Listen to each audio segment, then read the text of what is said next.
नमस्कार दोस्तों, lead India law associates यानी लीला के इस वीडियो में आपका बहुत बहुत स्वागत है। तकरीबन 3 हफ्ते या उससे भी ज़्यादा मैं कहूँ 4 हफ्ते के बाद मैं फिर से ऑफिस आया हूँ, वीडियो रिकॉर्ड कर रहा हूँ।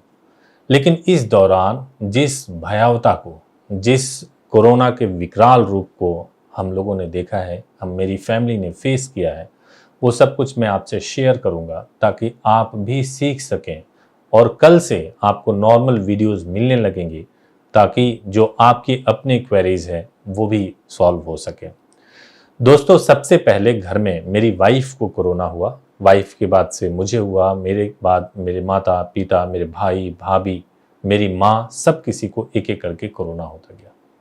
सभी लोग घर में अलग अलग आइसोलेट होते चले गए और जिस दिन कोरोना हुआ, मेरी माँ को कोरोना हुआ, उसी दिन मेरी बहन, हमारा जो घर है उससे कुछ ही दूरी पे रहती हैं, वो आई थी देखने के लिए।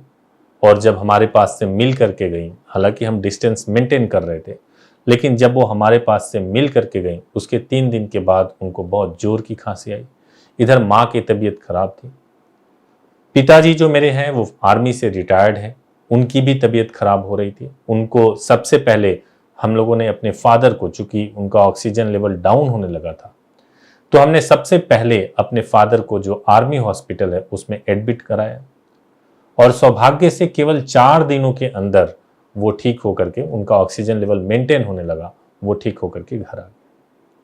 लेकिन मेरी माँ का ऑक्सीजन लेवल डाउन हो रहा था और उस समय दिल्ली में बिल्कुल कोहराम मचा हुआ था। हम लोग जिस हॉस्पिटल के अंदर गए थे वो एक गवर्नमेंट हॉस्पिटल था और अच्छा हॉस्पिटल था। उस हॉस्पिटल के अंदर आपको मैं बताऊं कि रोज मैंने अपनी आंखों से 20 लोगों को कम से कम मरते हुए, उनके डेड बॉडी को जाते हुए देखा था। ये मैं बता रहा हूं सिर्फ एक हॉस्पिटल की बात।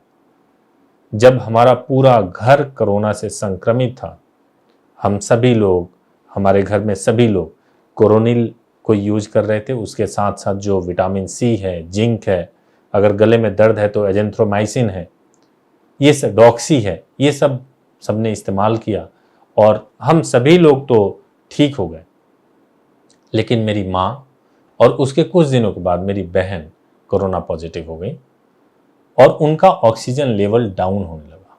मेरी माँ, जिनकी एज 63 ईयर्स की है, उनको हॉस्पिटल में हमने एडमिट कराया। जब आप किसी भी पेशेंट को एडमिट कराते हैं तो उसको ऑक्सीजन देने के 2-3 तरीके होते हैं। एक तरीका होता है एनआरबीएम मास्क होता है, जिसमें बहुत फोर्स नहीं होता, बहुत आराम से ऑक्सीजन आता है। पर मिनट 15 लीटर ऑक्सीजन जाता है। लेकिन कई लोग उससे भी काम नहीं चलता तो उनको बाईपैप लगा देते हैं। बाईपैप मास्क यानी कि पूरे फेस को एकदम टाइट बांध दिया जाता है और ऐसे बांधा जाता है कि वहां से एयर लीक ना करे। अब सोचे, एयर लीक ना करे, इस हिसाब से फेस पे बांधा जाता है तो बहुत टाइट होता है और पूरा एयर फ्लो उस मास्क के अंदर 15 लीटर पर मिनट के हिसाब से एयर फ्लो आपके मुंह पे पड़ता है। बहुत पेनफुल होता है। पहले मदर को लगाने की कोशिश किया गया, मदर ने मना कर दिया, नहीं लगाया। उसके बाद से बहन को, चूंकि बहन भी का भी ऑक्सीजन लेवल जो है डाउन होने लगा था, तो उनको लगाने की कोशिश की गई। उनमें ज़्यादा इच्छा शक्ति थी कि मेरे को जीना है। मात्र 46 ईयर्स की थी और उनको बाईपैप लगाया गया। उन्होंने बहुत सर्वाइव करने की कोशिश की। इस पूरे प्रोसेस के दौरान हमने जो ऑब्जर्व किया कि हॉस्पिटल के अंदर स्टाफ की इतनी कमी थी कि कई सारे लोग जो कोरोना की वजह से मरते, उसके अलावा 10 में से मैं कह सकता हूं कि 8 लोग हॉस्पिटल में स्टाफ की कमी से या अनट्रेन्ड स्टाफ की कमी की वजह से मारे गए। हालांकि हम लोगों ने थोड़ा जुगाड़ लगाया और बहन को अच्छी सुविधाएं हम लोग दे पाए, माँ को अच्छी सुविधाएं दे पाए, आईसीयू बेड मिला बहन को। लेकिन मेरी बहन ने भी वेंटिलेटर पे स्ट्रगल करके, वेंटिलेटर पे जब कोई चला जाता है तो स्ट्रगल ही होता है, और उन्होंने, चूंकि 46 ईयर्स की थी, उन्होंने अपनी अंतिम सांस आज से 10 दिनों पहले ली। जब ये खबर बहन को, हमने माँ को नहीं बताया, चूंकि माँ एडमिट थी तो उनको नहीं बताया, माँ को किसी तरीके से डिस्चार्ज करा करके लाए। डिस्चार्ज कराने के बाद से फिर उनको घर ला करके बताया कि ऐसे ऐसे हुआ था। बहुत संभालने की कोशिश की लेकिन उसके कुछ ही दिनों के बाद मेरी नानी, उनको भी कोरोना पॉजिटिव था, वो गांव में रहती हैं, और वो भी, हालांकि वो तो इस वजह से उनको अपनी जान त्यागनी पड़ी क्योंकि उन्होंने मास्क लगाया ही नहीं, ऑक्सीजन नहीं लगाया। क्यों नहीं लगाया? क्योंकि उनको हॉस्पिटल जाने से डर था। वो हॉस्पिटल गई नहीं, इस वजह से घर पर रह करके ही उन्होंने सबके सामने अपना जान दे दिया। ओल्ड एज थी, उनकी एज अराउंड 80 ईयर्स की थी, लेकिन कोविड की वजह से वो भी मारी गई। दोस्तों, ये अभी अभी घर में 2 लोग, मेरी बहन, मेरी नानी का निधन हो गया, और इसकी वजह से मैं आपके पास नहीं आ पा रहा था। हम लोग अभी भी बहुत व्याकुल, परेशान, किसी तरीके से, चूंकि घर में सब लोग पॉजिटिव हो जाए, तो मैं आपसे हाथ जोड़ करके विनती करता हूं, वो ये कि सबसे पहले आप अपने सेहत का ध्यान रखिए, अपने हेल्थ का ध्यान रखिए। अगर आप अपने हेल्थ का ध्यान रखेंगे तो आप सब कुछ हासिल कर सकते हैं। अगर आप अपने हेल्थ का ध्यान नहीं रखेंगे तो नहीं हासिल कर सकते जो आप हासिल करना चाहते हैं।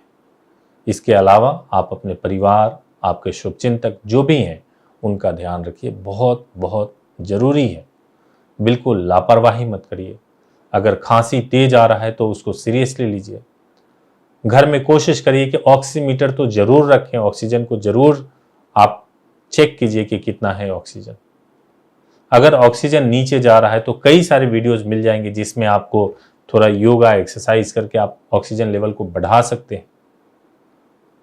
अगर आप हॉस्पिटल में आपने अपने किसी पेशेंट को एडमिट कराया हुआ है तो ये ध्यान रखिए कि बहुत ज़्यादा स्टेरॉयड ना दिया जा रहा हो, और स्टेरॉयड अगर दिया जा रहा हो तो धीरे धीरे करके कम किया जा रहा हो। अगर स्टेरॉयड हॉस्पिटल में बहुत ज़्यादा दिया जा रहा है तो शुगर बढ़ जाता है, और शुगर बहुत ज़्यादा बढ़ जाने की वजह से ब्लैक फंगस हो रहा है, जिसमें आजकल तो रिपोर्ट ये भी आने लगी है कि आँख निकालना पड़ जाता है सर्जरी करके।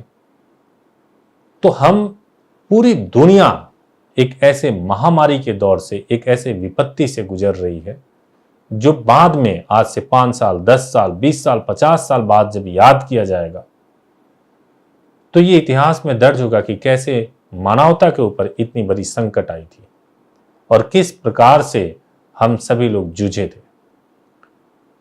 मैं आपसे यही विनती करूंगा कि अगर आपके घर में कोई है या कोई अगर आपको बीमार दिख रहा है तो जरूर ध्यान रखिए। कई लोग ऐसे होते हैं, मैं आपको बताऊं, जब मेरी माँ और बहन एडमिट थे तो हम कैजुअलिटी में जा करके रहते थे, वहाँ पे बेड था, इधर भी कोरोना के मरीज, इधर भी कोरोना के मरीज, और हमने पूरा हाथ बढ़ाया। अगर आपके आस पड़ोस में कोई व्यक्ति कोविड पॉजिटिव है तो आप उससे मुंह मत फेरिए, उससे बात करिए फ़ोन पे, उससे पूछिए आपको कोई ज़रूरत तो नहीं है। आप उसके घर पे पानी पहुंचा सकते हैं, चाय पहुंचा सकते हैं, खाना पहुंचा सकते हैं। आप भले ही आप उसके घर के अंदर मत जाइए, लेकिन आप उसके दरवाजे तक पहुंचा सकते हैं। ऐसी सेवा जिंदगी भर आपको संतुष्टि देगी, और अगर आपने मुंह फेर लिया तो जिंदगी भर आपको यह लगेगा कि एक वक्त था जब आप अपने पड़ोसी का, अपने जानने वाले का आप सेवा कर सकते थे, लेकिन आपने मुंह फेर लिया था। तो मैं आपसे बस यही कहूँगा दोस्तों कि अगर कुछ आपको ऐसा दिखे तो आप उसके साथ ज़रूर सेवा कीजिए, लापरवाही मत करिए। और अगर आप दिल्ली आ रहे हैं, शादी के लिए आपको आना है, अगर आपको किसी कानूनी समस्या के लिए आना है, तो हालांकि दिल्ली में कोर्ट्स खुल चुके हैं, दिल्ली में जो कोर्ट्स हैं उसमें शादियां हो रही हैं, लिमिटेड हो रही हैं, लेकिन हो रही हैं। आप आ सकते हैं, कर सकते हैं, लेकिन हमने पूरी व्यवस्था की है कि आपको किसी तरीके से कोरोना का प्रभाव ना हो। लेकिन सफ़र के दौरान जब आप आ रहे हों, कहीं स्टे कर रहे हों, तो आप उन सब में प्रॉपर मास्क लगाना, एक नहीं 2-2 मास्क लगाइए, हाथ को सैनिटाइज करते रहना, ये बहुत ज़्यादा ज़रूरी है। आप अगर इस मुसीबत में बचे रहेंगे तो बहुत सौभाग्यशाली होंगे। जिसके घर में 2-2 मौत, और कई घर तो ऐसे हैं जहां आपकी 4-4 मौत, 4-4 सगे भाई मर गए, ये ऐसी विपत्ति, ऐसी महामारी, ये वही लोग समझ सकते हैं जिन्होंने इसको फेस किया है। मैं आपसे यह अनुरोध करूंगा कि जरूर आप कोविड के नियमों का पालन कीजिए। कल से हम सुचारू रूप से, जैसे पहले वीडियोस आता था वैसे वीडियो आया करेंगे। बीच बीच में मैं लाइव भी आऊँगा ताकि जो आपके प्रश्न हैं, इतने दिनों से कोई डिवोर्स का मैटर है, कई लोग बेल के मैटर के लिए, कई लोग शादी के लिए कहीं ना कहीं फंसे हुए हैं, ऐसा भी हुआ है, वेट कर रहे हैं, वो बात करना चाह रहे हैं। क्योंकि इन दिनों मैं फ़ोन भी ठीक से नहीं उठा पा रहा था, जिसकी वजह से कई लोगों से बातचीत नहीं हो पा रही थी। मैं आपसे अनुरोध करता हूं कि आपको जरूर कष्ट हुआ है, लेकिन अब धीरे धीरे चीज़ें नॉर्मल हो रही है। अभी भी शायद नॉर्मल नहीं हुई है, अभी होने में टाइम लगेगा, लेकिन हमने कोशिश किया कि हम आगे बढ़ें। हमारा जो दायित्व है हम उसको निभाते रहें और इस दुख के घड़ी से बाहर निकल सकें।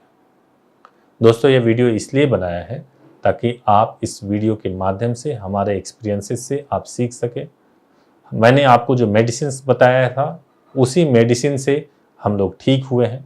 आप भी इसको इस्तेमाल करें, आप भी ठीक हो सकते हैं, या किसी डॉक्टर के सलाह पर मेडिसिन ले करके आप इस्तेमाल करें, आप ज़रूर ठीक हो सकते हैं। घबराइए मत, लेकिन कोविड के नियमों का ज़रूर पालन करिए। बहुत बहुत धन्यवाद, शुक्रिया।